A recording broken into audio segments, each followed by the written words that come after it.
What's up, everybody? Dan Warmby with Keller Williams, West Ventura County here. Hope everyone's doing great. So as we wrap up the last few weeks of 2021, I wanted to look forward a little bit here and chat about where I think the market is going in 2022.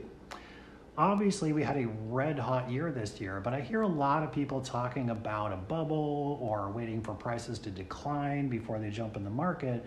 And frankly, I don't see that happening anytime real soon. We had a couple of things driving the market big time this year. We still have the low interest rates from the last recession.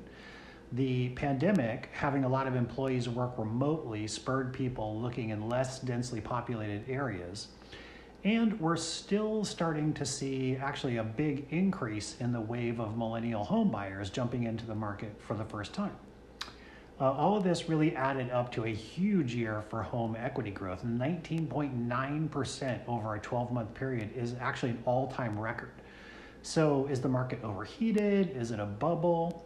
I really don't think so. We're starting to see some cooling, but a lot of that is seasonality that, we talked about last week. We're seeing a decrease in bidding wars. In October, about 60% of home sales involved multiple offers, and that's down from an all-time high of 75% in April. The Fed is talking about raising interest rates to fight inflation, and really I think that's probably pretty inevitable at this point.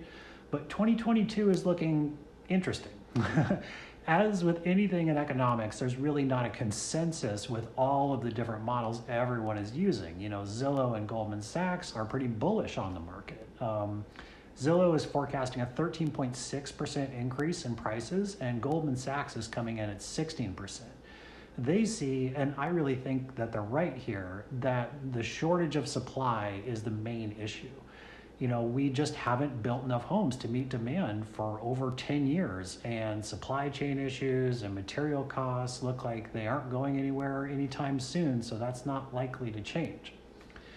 Demographics are playing a major role too. 1989 and 1993 were the largest millennial birth years, and they're all turning about 30, which is the traditional first home buying age. So that should push prices higher. But what about other models? Well, Fortune magazine looked at 7 different models that include Fannie Mae and Freddie Mac, and they're forecasting a price growth of about 7 to 8%. One of the things that I think they're factoring into their models is the assumption that employers will push real hard to bring people back into the office. And I'm not super sure that's going to be the case. I'm not sure why they would push so hard to drive up their overhead if remote working is working out.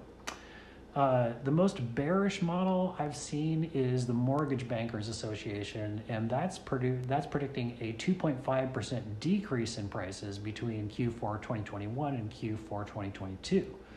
It looks to me like they're basing that on interest rates jumping back into the 4% range, but even if the most bearish model ends up coming true, we'd still be up 20% from pre-pandemic levels. Well, I hope all that helps. Don't forget to like and subscribe. Let me know if you guys have any questions at all, and have an awesome rest of your week, everybody.